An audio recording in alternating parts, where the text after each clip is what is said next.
আসসালামু আলাইকুম রহমতুল্লাহ বরকাতুহু।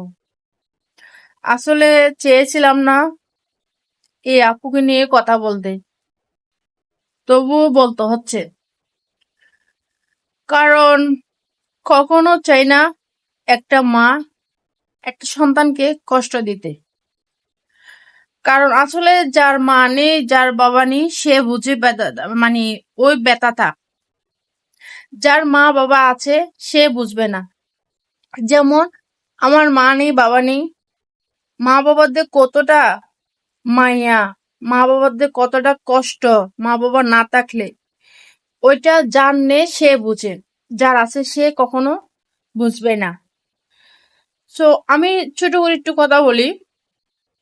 কিরিম আপু অনেক অনেক অনেক কষ্ট করে মানুষ হয়েছে, আর সে হইল একজন আবাল মহিলা। আবার বলতে একদম বাল, কোনো শিক্ষা বলতে তার নেই। সে ওপেনলি বলে অনলাইনে আমি ইংলিশ মোটেও পড়তে পারি না, বাংলা পড়তে পারি কোন রকম। তাও সে এসএমএস গুলো পড়া দেয়, আমাদের সামনে তুলে ধরে, অনেক কষ্ট করে পড়ে। তার মা নেই, বাবা নেই, তার কোনো আত্মীয় স্বজন নেই, তার কোনো একজন মাথা উঁচু তার জন্য কথা বলবে ওরকম খেয়ে নেই। তো তাকে সহজ সরল পেয়ে, তাকে একা পেয়ে তার উপরে এত অত্যাচার করাটা কিন্তু খুব অন্যায়। হ্যাঁ, আপনারা পাচ্ছেন, বাংলাদেশে অনেক প্রশাসন আছে, অনেক আইন আছে। আপনারা আইনের আদালতে ডাকছেন, ডাকার পরে তাকে কিছু ভালো পরামর্শ দিতে পারতেন, ভালো কিছু বুঝাতে পারতেন, কিন্তু তা না করে অনেক কষ্ট দিয়েছে, টানা হেঁচড়া। যা হোক, বুঝি করলে করেছে, না বুঝি করলে করেছে। আহ আর একটা কথা হইলো, সে তার সন্তানকে মানুষ করার জন্য অক্লান্ত পরিশ্রম করে, অক্লান্ত পরিশ্রম।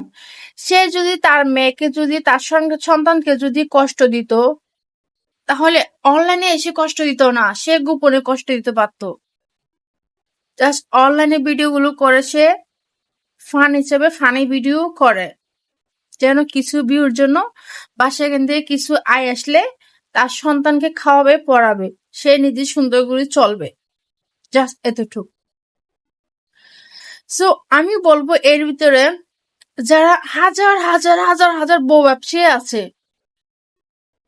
এই বউ ব্যবসায়ীরা, এদেরকে কেন ধরা হচ্ছে না? এরা একজনের জামা একজনে নিয়ে ফেলে, একজনের বউ একজনে নিয়ে ফেলে, বউকে দিয়ে ব্যবসা করে, জামা দিয়ে ব্যবসা করে, মাকে দিয়ে ব্যবসা করে। এক একজনের ইমোশন, এক একজনের তর্কাতর্কি, কত রকম ব্যবসা করে। আমার তো মনে হয় কিরিম বাবাকে আইনের আওতায় না তুলে এদেরকে তোলা উচিত। এদের বিচার করবে কে? ওর কথাই আছে না, যার কেউ নাই তাকে সবাই হুড়ে মারে, এখনো সেম হয়েছে। যাই হোক, আমার কথাগুলো আপনাদের কেমন লাগছে আমি জানি না। যদি কোনো কারণে যদি ভুল যদি বলে থাকি, ক্ষমা দৃষ্টিতে দেখবেন। সকলে ভালো থাকবেন। আসসালামু আলাইকুম রহমতুল্লাহ। আপনারা সকলে ভিডিওটি শেয়ার করে এই ভিডিওটি যেন কিরিম আমার কাছে পৌঁছে দেন। তো সকলে জানা অজানা অনেক কথা বলছি, ক্ষমা দৃষ্টিতে দেখবেন।